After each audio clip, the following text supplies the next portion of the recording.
കണ്ടു ദൂരെയങ്ങു വിണ്ണിൽ മിന്നും ഒരു താരം. ദൈവ തിരുനാമം വാഴ്ത്തപ്പെടട്ടെ.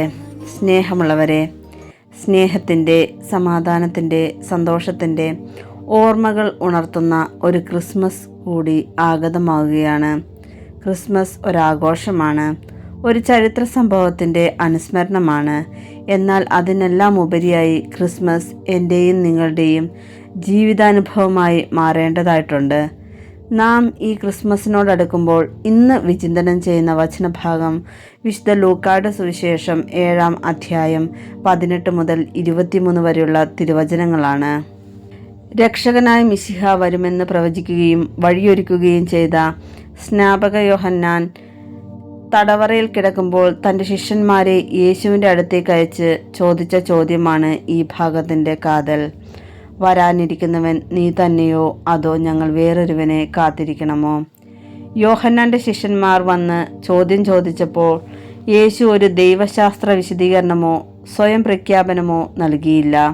പകരം അവൻ രോഗികളെ സുഖപ്പെടുത്തുകയും അശുദ്ധാത്മാക്കളെ പുറത്താക്കുകയും ചെയ്തു. എന്നിട്ട് യേശു അവരോട് പറഞ്ഞു, നിങ്ങൾ കാണുകയും കേൾക്കുകയും ചെയ്യുന്നതെല്ലാം ചെന്ന് യോഹന്നാനെ അറിയിക്കുക. കുരുടന്മാർ കാണുന്നു, മുടന്തന്മാർ നടക്കുന്നു, കുഷ്ഠരോഗികൾ സുഖപ്പെടുന്നു, ചെകിടർ കേൾക്കുന്നു, മരിച്ചവർ ഉയർപ്പിക്കപ്പെടുന്നു, ദരിദ്രരോട് സുവിശേഷം പ്രസംഗിക്കപ്പെടുന്നു. തൻ്റെ മറുപടിയുടെ അവസാനം യേശു ഈ സുപ്രധാനമായ വാക്യം കൂട്ടിച്ചേർത്തു, എന്നിൽ ഇടർച്ചയുണ്ടാകാത്തവൻ ഭാഗ്യവാൻ. ഇതാണ് ഈ വിചിന്തനത്തിലെ ഏറ്റവും ശക്തമായ സന്ദേശം. യേശുവിനെ ഒരു വലിയ പ്രവാചകനായോ നല്ല ഗുരുവായോ അംഗീകരിക്കാൻ പലർക്കും സാധിക്കും. എന്നാൽ ഒരു സാധാരണ മരപ്പണിക്കാരൻ്റെ മകനായി വന്ന് താഴ്മയോടെ പ്രവർത്തിച്ച് കുരിശിൽ മരണം വരിച്ച യേശുവിനെ രക്ഷകനും ദൈവവുമായി അംഗീകരിക്കുക എന്നത് പലപ്പോഴും വിശ്വാസികൾക്ക് പോലും ഒരു ഇടർച്ച ഉണ്ടാക്കിയേക്കാം. ഈ ലോകത്തിൻ്റെ പ്രതീക്ഷകൾക്കപ്പുറം വിനയത്തിൻ്റെയും ദാസ്യത്തിൻ്റെയും രൂപത്തിൽ വന്ന യേശുവിനെ അംഗീകരിക്കുന്നതാണ് യഥാർത്ഥ ഭാഗ്യം.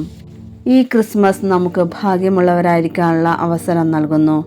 ലോകത്തിൻ്റെ ബഹളങ്ങൾക്കും ആഡംബരങ്ങൾക്കും അപ്പുറം വിനയത്തിൻ്റെയും സ്നേഹത്തിൻ്റെയും രൂപത്തിൽ ബേത്ലഹേമിലെ കാലിത്തൊഴുത്തിൽ ജനിച്ച ക്രിസ്തുവിൽ സംശയം കൂടാതെ പൂർണ്ണമായി വിശ്വസിക്കുന്നവരാണ് യഥാർത്ഥ ഭാഗ്യവാന്മാർ.